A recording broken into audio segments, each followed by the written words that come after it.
implications of death, violence, and sexual harassment. By the time the fisherman finds me, I will have been dead for 33 hours, 6 minutes, and 29 seconds. 18 hours since the police declared me missing. 15 hours since Zoe told my biology teacher that my tent was empty, that I hadn't returned from the party we'd snuck out to the night before. Careful, quiet, every twig a possible snitch. It was exhilarating, our hearts pounding, the smell of pine and seaweed thick in the air, and the moon a perfectly curved sickle. Zoe held my sweaty hand and didn't let go until we'd passed the tents and joined the others by the lake. The music on someone's phone was turned down just low enough for us to make out Billie Eilish's raspy voice. One of the guys offered us a beer, kept cool in the pitch-black lurking water. I remember thinking I couldn't tell where the lake ended and the forest began. The first article published by a local newspaper reads, "Promising high school student missing after night swim in lake." Shortly after, the Water Rescue Service and Fire Brigade take over the search. Dogs comb the area, their noses trailing through the damp earth. A human chain forms, people moving slowly through the woods, eyes scanning for any sign of me. Even a helicopter hovers overhead, its whirring blades slicing through the heavy, charged air. The search drags on for hours, stretching into the twilight. Yet the woods remain silent. The police begin to ask questions. When was she last seen? What was she wearing? Had she been drinking? Did she seem out of character? Angry? Sad? Suicidal? No and no.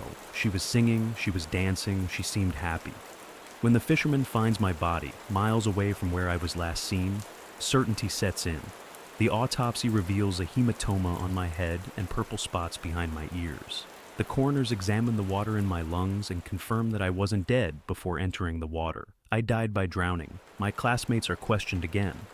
Zoe claims to have left early, while I stayed behind with her twin brother, Tom, who has been in love with me since middle school. Tom's behavior strikes the police as odd.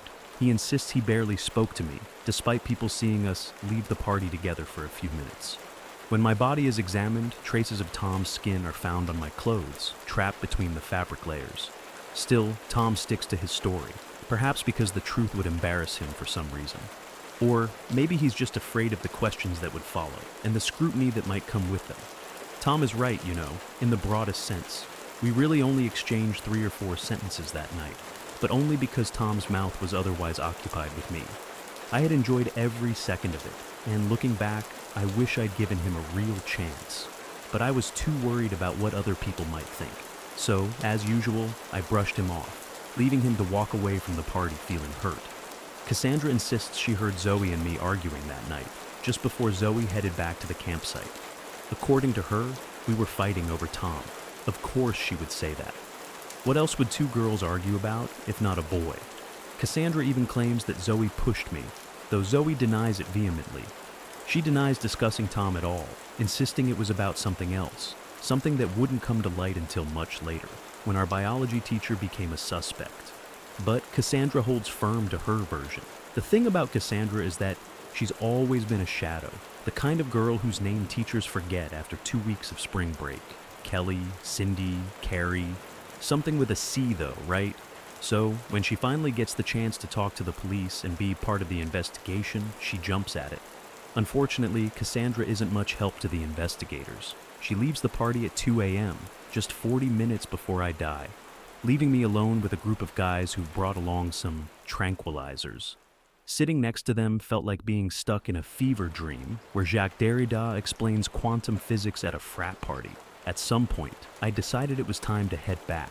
One of the guys casually asked if I needed someone to walk with me, and I said yes. But no one moved. I glanced back, the campsite faintly visible through the cold, white light filtering through the pines. It was only a few meters away, just beyond the trees. I'd walked this path for days, never once feeling threatened by the shadows in the bushes.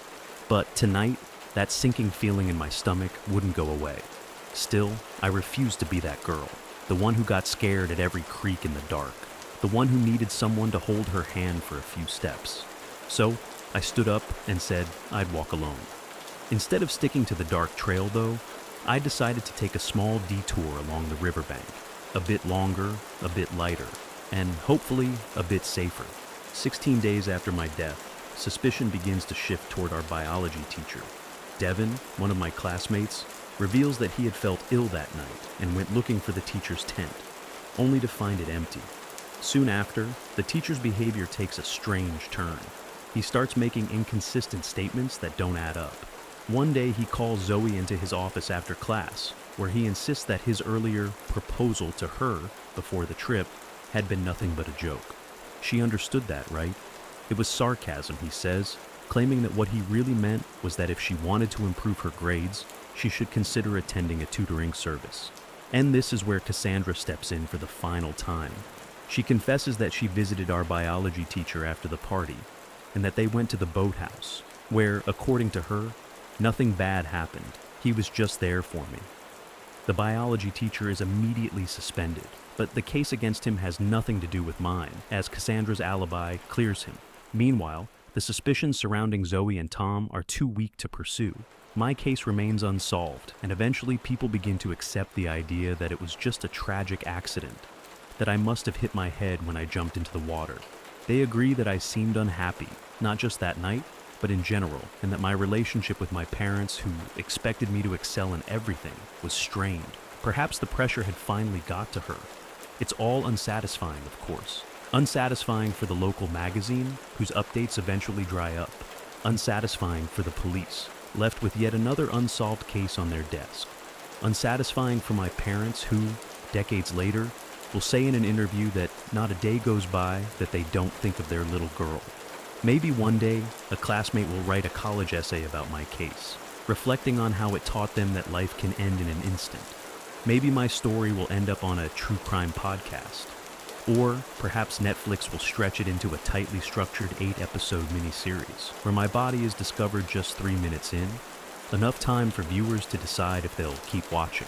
Or maybe none of this happens, and I'll fade away, like countless other women who are silenced every day simply for being born the wrong sex. It doesn't matter who profits from my story. It doesn't even matter if they eventually find the 2 men I crossed paths with on my way back to the campsite, in the wrong place at the wrong time. None of this matters because, in the end, I'm just another dead girl underwater.